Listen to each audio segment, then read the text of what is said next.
వస్తాయి, రామ మందిరం కట్టాము 400 సీట్లు వస్తాయి, ఇవన్నీ కూడా బీజేపీ నాయకులు మాట్లాడారు. బట్ రిజల్ట్ చూసిన తర్వాత ఏమనిపిస్తుంది? అంటే ఇండియా కూటమిని తక్కువ అంచనా వేశారనిపిస్తుంది.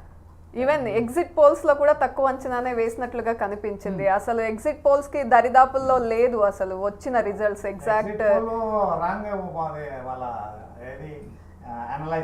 ప్రతి ఎగ్జిట్ పోల్ లో కూడా ఎక్కడ 200 మార్క్ ఇండియా కూటమికి ఇవ్వలేదు, కానీ ఇప్పుడు 200 సీట్ల దాటి దూసుకెళ్తుంది. 230. ఒకటి అర్థమైంది, ప్రజల తీర్పుకు ఎగ్జిట్ పోల్కి ఎప్పుడు సంబంధం ఉండదని. దాంట్లో మొదటి నుంచి కూడా మేము ఉత్తరాదిన ఉండడానికి గల కారణాలు ఏంటంటే ఆల్రెడీ డబల్ ఇంజన్ సర్కార్ ఉంది ఉత్తరప్రదేశ్, కానీ అక్కడ ఉన్నటువంటి కొన్ని రాష్ట్రాల్లో బలమైనటువంటి సామాజిక వర్గం అంతా కూడా బీజేపీ వైపు ఉన్నటువంటి ఆలోచనలోనే ఉన్నాము. అయితే కేంద్ర నాయకత్వం మొత్తం కూడా దక్షిణాన ఉన్నటువంటి రాష్ట్రాల మీద ఎక్కువ పెట్టాడు.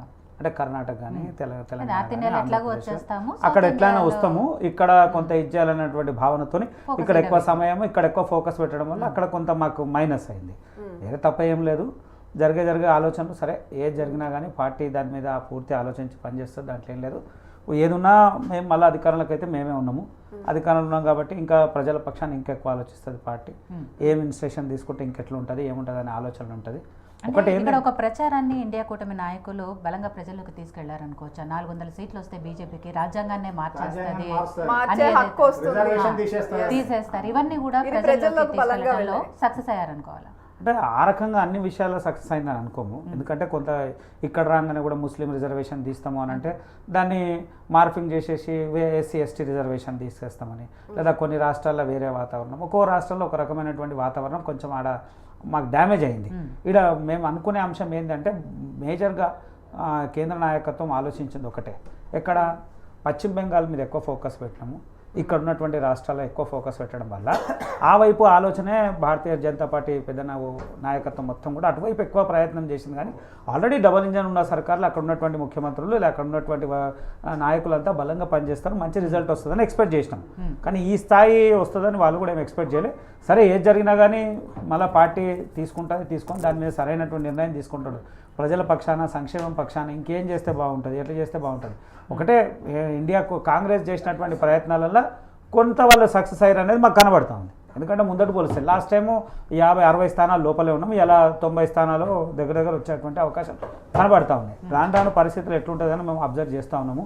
అన్ని రాష్ట్రాల్లో పోలిస్తే ఇక్కడ బలపడడానికి గల కారణాలని అక్కడ విశ్లేషించుకునేటువంటి పరిస్థితులు లేకపోయినాయి. తప్పకుండా ముందల ప్రయత్నం చేస్తుంది. ఎట్లా వద్దన్నా అవునన్నా మేము 300 అయితే క్రాస్ అవుతాం అనుకుంటున్నాము. ఆ మ్యాజిక్ ఫిగర్కి ఎప్పుడో క్రాస్ అయి ఉన్నాం. ఆ 300 స్థానాలకు ఇది అవుతాం. ఇక్కడ కూడా ఇంకా స్థానాలు పెరుగుతాయి. ఇప్పుడు ఆడ ఆంధ్రలో కూడా వైఎస్ఆర్సీపీగా ఆడ ఓడిపోవడానికి గల కారణం ఏంటంటే అందులో కూడా వద్దన్నా అవునన్నా భారతీయ జనతా పార్టీ కీ రోల్గా పనిచేసింది.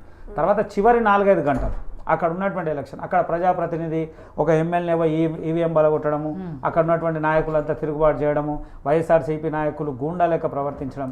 కొడాలి నాని కాదు, ఆయన రౌడీ నాని లెక్క ఉంటాడు. యాదవ్ ఉన్నాడు ఒక ఎవరో మంత్రి అనిల్ కుమార్ యాదవ్, ఆయన భాషనే విచిత్రంగా ఉంటుంది. అంటే ఎప్పుడు కూడా ప్రజల సంక్షేమం గురించి ఆలోచించకుండా, ప్రజల గురించి మాట్లాడకుండా వ్యక్తిగత ప్రయోజనం లేదా జగన్ భజన చేసిండ్రు. ఆ జగన్ భజన ఇలా ఆయన్నే ఇబ్బంది పెట్టినటువంటి పరిస్థితులు తీసుకొని వచ్చినాయి. ఈడ అట్లా కూడా ఇది కాదు. ఇప్పుడు మేము కూడా ఇక్కడ తెలంగాణలో కూడా అనుకున్నాము, మొదటి నుంచి కూడా అంటున్నాము మేము 10-12 స్థానాలు వస్తాయి అనుకున్నాము. అందులో 8 స్థానాలు అంటే ఆల్మోస్ట్ కాంగ్రెస్ మేము తగ్గఫర్గా ఉన్నాము. సరే రాను పరిస్థితులు ఎట్లుంటాయి ఏముంటాయి, ముందటికి ఇక్కడ ఇంకెక్కువ పెరిగేటువంటి అవకాశాలు ఉంటాయి. ఉత్తరాదిన కొన్ని స్థానాలు పెరుగుతాయని ఇంకా ఎక్స్పెక్ట్ చేస్తున్నాము. 300కి రీచ్ అయిపోతామని ఎక్స్పెక్టేషన్ ఉంది మాది. సో మనతో పాటు డిబేట్లో జాయిన్ అయ్యారు తెలంగాణ కాంగ్రెస్ పార్టీ సీనియర్ నాయకులు సతీష్ మాదిగ గారు. తనతో కూడా మాట్లాడదాం. సతీష్ గారు నమస్తే అండి, కంగ్రాట్స్ అండి. కాకపోతే అనుకున్న సీట్లకి రీచ్ అవ్వలేదు అనుకుంటా, నెంబర్ ఎక్కడో తేడా వస్తుంది. దాదాపు 10 నుంచి 12 స్థానాలు గెలుచుకుంటుంది కాంగ్రెస్ పార్టీ తెలంగాణ